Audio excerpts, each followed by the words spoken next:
একটা গল্প শুনেছিলাম, পাক হানাদার বাহিনী যখন বাংলাদেশে অ্যাটাক করতো, ৭১ সালের ঘটনা বলতেছে, আমরা তো দেখি নাই, শুনছি আর কি। ৭১ যদি দেখতাম এতদিনে রাজাকার হয়ে যেতাম। আল্লাহ আমাদেরকে বাঁচাই দিয়েছে, আল্লাহর মেহেরবানি, ঠিক কিনা বলেন? মন মতো হইলে মুক্তিযোদ্ধা, মন মতো না হইলে রাজাকার। কত কিছু দেখলাম এই শাহবাগের বুকে। আল্লাহ, ৭১ সালে দেখি নাই, আমরা শুনেছি পাক হানাদার বাহিনী জিজ্ঞেস করতো মুসলিম না অমুসলিম চেক করার জন্য, বলতো কালেমা বল, কালেমা বাতাও। তো যারা কালেমা বলতে পারতো পাকিস্তানি বাহিনী নাকি ওদেরকে ছেড়ে দিত, শুনেছি।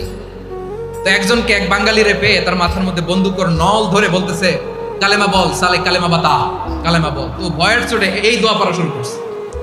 ও পড়তেছে লা ইলাহা ইল্লা আনতা সুবহানাকা ইন্নী কুনতু মিনাজ জালিমিন। পাকিস্তানি বলে সালে ইয়ে তো মুসিবত কা কালেমা है। বাঙালি কয় হাম তো ভি মুসিবত মে है।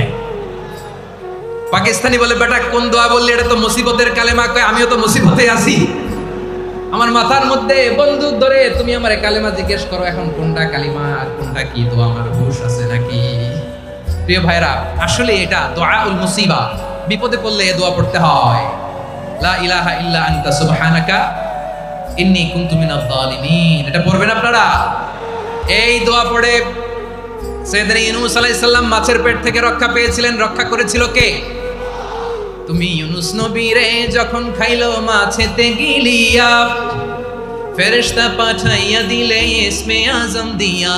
প্রাণে ছিল যাহার ভয় সেথা পাইল আশ্রয়, প্রাণে ছিল যাহার ভয় সেথা পাইল আশ্রয়। মাছের পেট হতে সে যে পেল পরিত্রাণ। আল্লাহু আল্লাহু তুমি জাল্লে জালালুহু, শেষ করা তো যায় না গে তোমার গুণগান। আল্লাহু আল্লাহু সুবহানাল্লাহ পড়ে, লা ইলাহা ইল্লা আনতা সুবহানাকা ইন্নী কুনতু মিনাজ জালিমিন। বিশ্বনবী বললেন, দেয়ালে পিঠ থেকে গেলে, চোখে মুখে অন্ধকার, বাঁচার কোনো উপায় নাই, তখন এই দোয়াটা পড়তে হবে। এই দোয়া পড়ে আল্লাহর কাছে ফরিয়াদ করলে বিপদ মুক্ত করবেন কে?